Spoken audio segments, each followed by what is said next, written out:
Good morning, students. Or rather, good afternoon. We are back for another week of online classes. So good to have all of you all back. I hope you had a relaxing Sunday. We are almost through it. 30th could be our last date, or even if the government has extended the lockdown to 7. Maybe we could have another week of online classes. So we will continue with our revision, and you all will be ready. So the good news was that all of you all are getting promoted. That's what came during the weekend. But promotion, automatic promotion doesn't mean that there won't be exams. There will be exams sometimes after we open. So be ready and then relax and enjoy your summer holidays. So we are on page 119. We are still in unit 2, Banaras by Aldous Huxley. We are revising bit by bit all the exercises at the back, and today we'll be doing the reading passage. The reading passage is very important. Like I told you with unit 2, we were very careful in selecting something from Telangana history, culture, architecture, places of tourism, so that the students are aware of Telangana, because it is a new state. You remember June 2nd, 2014. So we are a very, very new state, and all of us must be aware of the struggles with which we got our separate state. So we are showcasing, the reading passages were designed to showcase the culture, the literature, the architecture of and the history of Telangana. So now the second part of this reading of Telangana is Burrakatha, an oral narrative performance. So there are oral narrative performances across the country. Even our Ramayana and our Mahabharata, before it was penned down, or even after it was penned down, it used to be in the oral tradition for a long time, because it's easy to memorize and to report, to recite. And a lot of people used to be illiterate, so they cannot read. So the best way was to have the oral tradition. So, you memorize and you repeat. So the Burrakatha is the oral tradition of Telangana. I'm going to read the passage slowly. Please read along with me, page 119. Or you could, slow, if you could mute yourself and then read it aloud with me, okay? Because it is for pronunciation, it is for your practice of your punctuation. So let's do it together. Burrakatha is an art form in which stories are told by performers on a stage. It is the part of the Katha tradition. Katha refers to the story that an artist narrates, and is so named because of the use of a burra, which is a short for tambura, a stringed instrument shaped like a skull, which is made out of baked clay, copper, or dry pumpkin. So the tambura is used by the artist, and the story is told, okay? A folklore or whatever is told, and they use the tambura. I think you know that stringed instrument, okay? That's also traditional to Telangana, and that's why it's called Burrakatha, okay? Tambura is used and the story is told. This art form is found in the villages of Telangana, as well as Rayalaseema and other areas of the former state of Andhra Pradesh.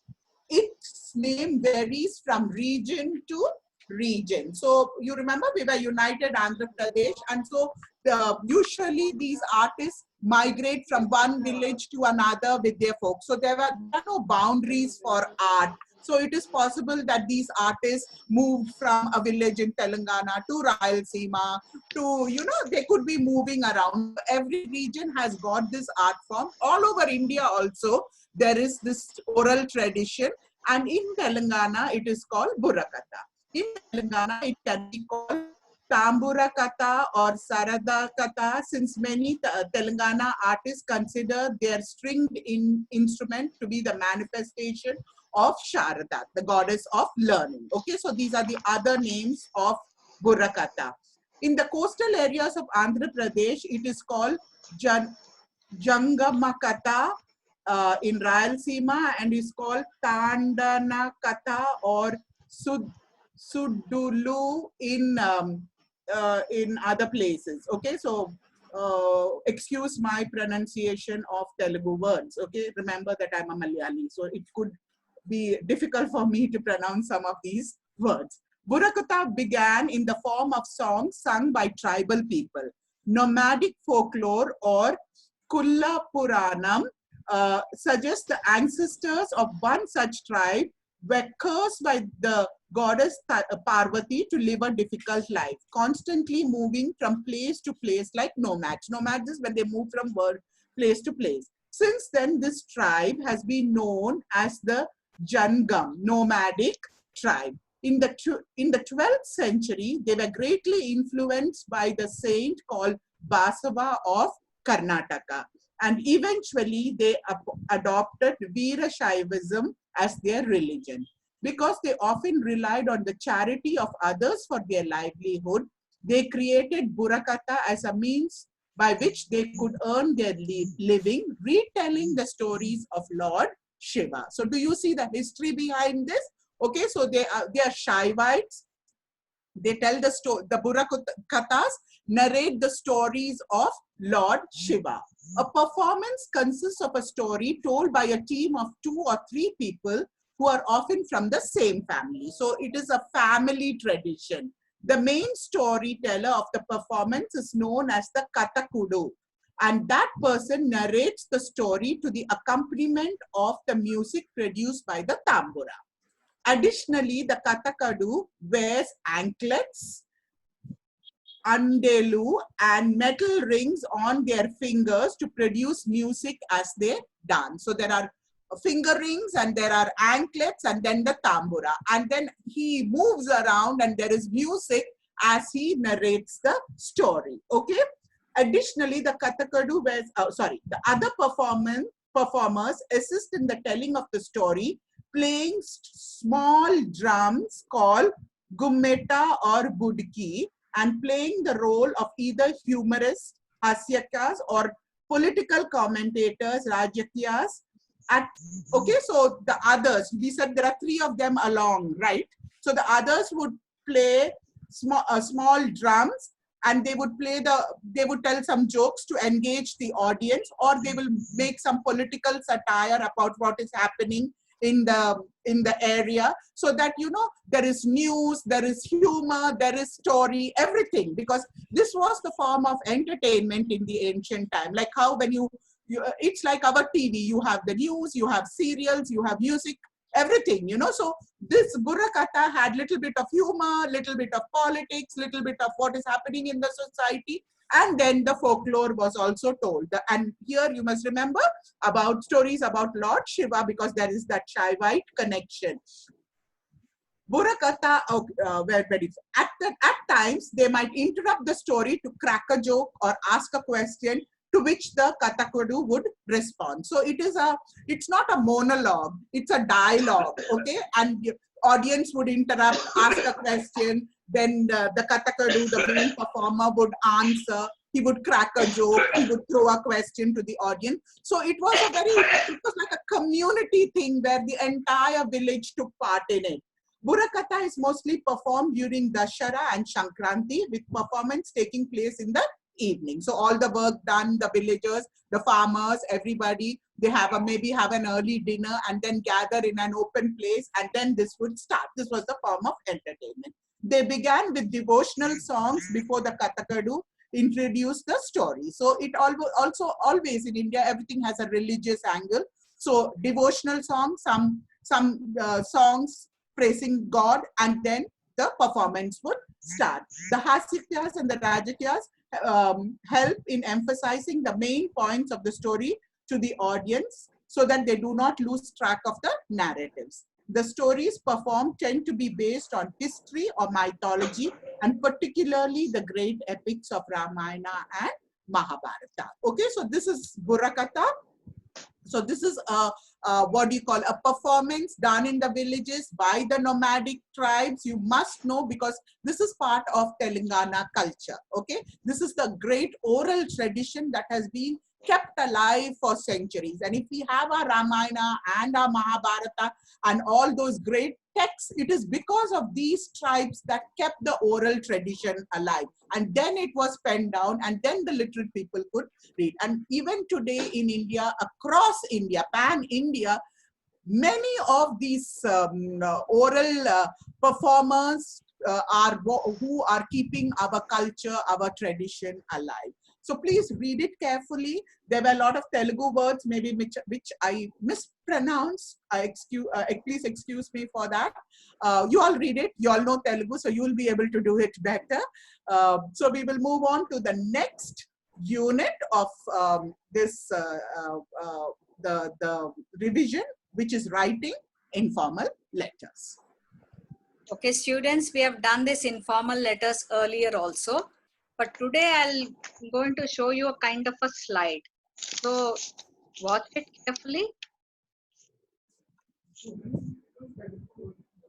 Informal letters, what are they actually? These are the letters that we send to our friends, relatives, and family. What kind of vocabulary do you use? It is an informal letter, very casual, conversational in tone. For example, in informal letters, you can use slangs, idioms. They are very, very common. And contracted verb forms and even sentence fragments are considered appropriate in personal or informal letters. So these are not official. These are letters which are written to your family members. And how do you write it? There are no hard and fast rules, but block format is preferred. Even in the modern times, block format is the preferred style to write both informal and formal letters. Here, it should first have sender's address. Complete address is a must. Then followed by some space and a date. Give one line spacing. Then again one line spacing. Next you write salutation. Salutation is my dear, dear, hi sweetie, my loving daughter or my loving sister, chunnu, munnu, bunnu, all that. Okay. And then the body of the letter, the main content where it starts. It is divided into paragraphs. Unlike formal letters, informal letters are more towards the content. What cannot be expressed in SMS or WhatsApp or an email, you tend to write a written form where it is detailed narration happens. This style is going away because not many are writing letters, but I suggest that you start writing and inculcate this habit of writing. So paragraph, first paragraph has general greetings or general inquiries. Had your lunch? How is the day? How is the weather and all that. Second and third paragraph onwards, you get into the content with that too very details. And no indent is there. It is not one step, one tab you shift and you start the paragraph earlier in the olden style. Here everything is aligned to the left. No indent. And complimentary close. After the letter is done, final complimentary close, that is yours affectionately, yours lovingly, your loving son, your loving daughter. All that is depends on the level of intimacy that you have with the person whom you are writing a letter to. And yours lovingly, there you should take care that there is no apostrophe. One common mistake which everybody does it, your apostrophe, yes they put, but which is not to be done. And then finally signature. Signature usually the first name or the name that you are known, like Chintu, Sweetie, your Kanna, your Bujigadu, your Bangartalli, whatever. So here is one sample letter. I hope you can see the slide. Yes. So here is the complete address. Dear Alice, comma, then look at it. Everything is aligned to the left. Complete. First paragraph, general niceties, inquiries. Second paragraph onwards, the matter starts. Third paragraph, and then finally, hoping to hear from you soon. With lots of regards, convey my best wishes to uncle and auntie and all that, and then kind regards, Mary. This is a slight format of an informal letter. I hope you have got it. In your textbook, you have exercises. You have to write a informal letter which was given as an assignment on page number 122. You have two samples here also. One sample by Anita Shinde, and then you have 3 questions which was given as your assignment. So this is how you have to follow. Very simple. Start writing, it will improve your writing skills. And now we will look at the soft skills and value orientation part of it. Good morning, students. Today we will be revising our Good morning, students. Today we will be revising our soft skills and value orientation. Right. To begin with, let us start with our soft skills. And in our soft skills, we will be dealing with leadership skills. Now, what is leadership skills? Now, you all know that while an employer is recruiting you, this is one of the most important skills that he would want to see if you have these skills in you, right? Because he would definitely, for example, some big post where he's trying to recruit, he would like to have a person who can lead his company, who can lead the people in the company for his projects. So leadership skill is one of the most sought after skills that every employer looks out for. Well, all cannot be leaders. Yes, some can be leaders, but if you would like to become a leader, what are the skills that you need to hone while if you want to be a leader? Because leader plays a very important role. A leader leads the whole team. They motivate the whole team. So what is the first thing that a leader should have? Now, the first quality which I always emphasize on is communication. A leader should have good communication skills. If a leader does not have communication skills, how will he communicate or motivate his co-workers? So a leader needs to have a good communication skill. Only through open communication can a leader coordinate with his co-workers. He can delegate tasks, right? He can monitor the project, whatever you are doing, or progress, address issues, help inspire, and ensure that everything is going on the right track. That is only if a leader has good communication skills. Now, the second quality that a leader needs to have is self-confidence. Now, self-confidence, no matter whether it is your leader or a follower, both of them should have self-confidence, but a leader should have more of self-confidence because he has to lead the team. Now, if the leader does not have self-confidence in what they are doing, definitely he cannot motivate he or she cannot motivate the team members. So leaders are often expected to make difficult choices in difficult situations. Sometimes when a difficult situation comes in and you have to decide whether to go in this way or that way, then all the followers or all the co-workers will be looking at the leader. So the leader should have confidence that whatever decision that they are going to take, that they will sail through.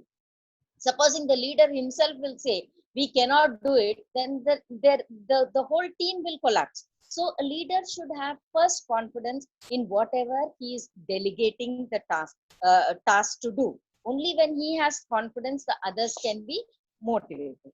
And the third, over here, the third one is honesty. Now, this is another important skill or quality that a leader should have.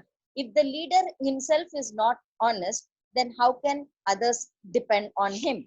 So in order to maintain a company's integrity, leader must be honest, leader must be ethical, leader must ensure his co-workers never have to do things they might be uncomfortable doing with. So honesty is one of the most important the quality that a leader should have. The next important thing that a leader should have is fairness. Now, whenever any project is done, given, the leader will lead the team. Now, some give easier tasks to his very close friends and give the difficult tasks to the others. But a good leader should not be like that. If a good leader wants the task to go effectively and have good results, then a good leader should be fair enough to give those tasks which people are capable of doing.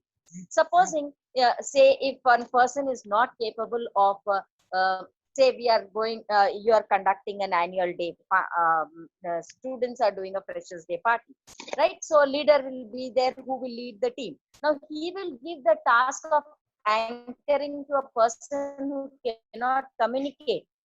Will that fetch good results? Definitely not. Then there, the leader will look who is good at communicating, and then that person is asked to anchor. So a leader has to be very fair. He has to see what is the potential that each individual has and give them the work according to their potential.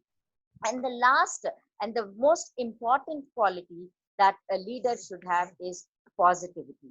A leader should never give up. A leader should always have this positive attitude that any task, whatever it is, how difficult it might be, there is a solution that one can solve the task with, right? So focusing on the positive and always looking for solutions can result in leaders inspiring his co-workers. Leaders must thus strive to be a good role model. Take, for example, our own country. Right now, the whole world is going through a pandemic, which is very frightening, right? Sometimes we might be losing our hope. Will there be an end to this tunnel through which we are going, right? Is there any hope of life?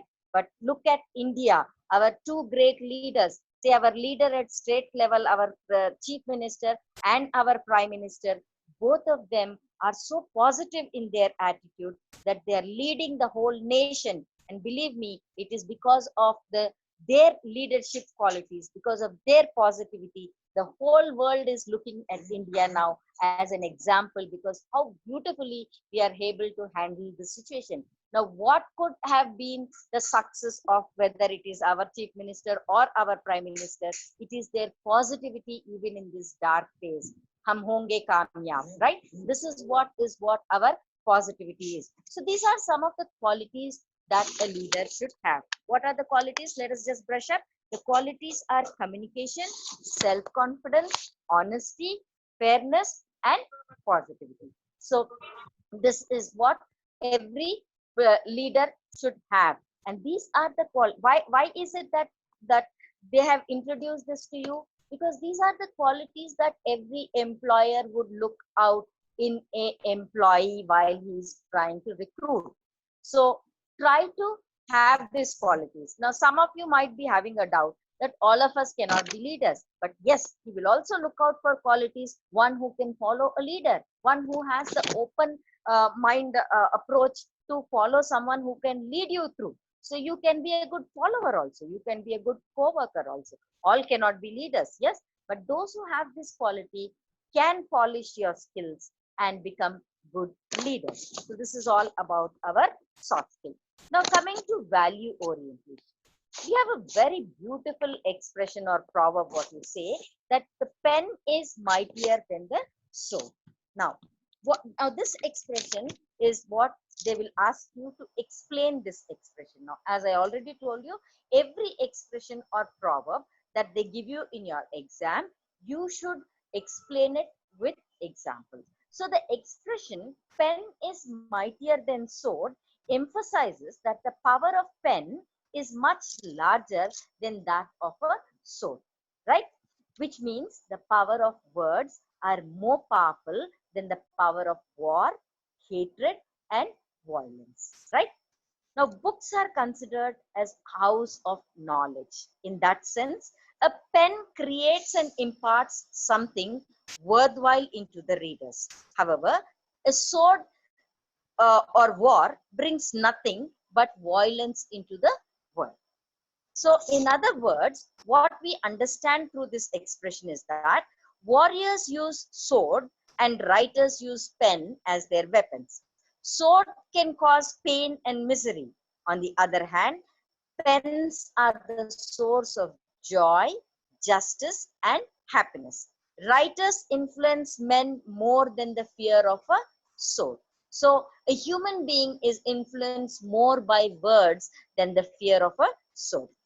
Example, you can take about the great example of great writers who create immortal literature, right? The other day we have celebrated our English Day, and that is celebrated on the name of our great writer Shakespeare, who is immortal through his writings. His words today also has an impact in even today's generation. So how great the words can influence a person, right? He deals with all those dramas or all those poems which even today we can align with, right? So this is what is very important. Or take the example of Mahatma Gandhi. Through his words or through his writings, we could get freedom to India, and not through violence. So these are some of the examples you can say that how words or how your pen or how your writings can influence. Thus, the proverb celebrates the power of writing and highlights that scholars are powerful through their words than the warriors, right? So this is the importance of this proverb, which tells that pen is mightier. Great revolutions, French Revolution is also one such revolution, which you can give it as an example, where it has created, it has brought in lot of good results. So newspapers, they play a very important role now in our freedom fight. Also pamphlets, right? Or in those days, they used to send pamphlets, sending it to people to fight for our freedom. So how powerful words are, how powerful our pen is, that we could boost out the Britishers who were dominating and ruling us for 200 years. So this is how you can explain your proverb or expression that pen is mightier than sword. So I hope you have understood both the soft skill, that is the leadership qualities that one should hone, and also our expression that pen is mightier than sword. Thank you very much. Any doubts, students? Any doubts? Any If questions? you have any doubts, we can clear.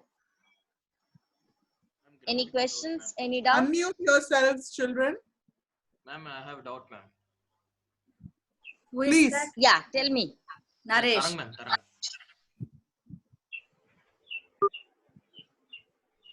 Yeah, what's your doubt?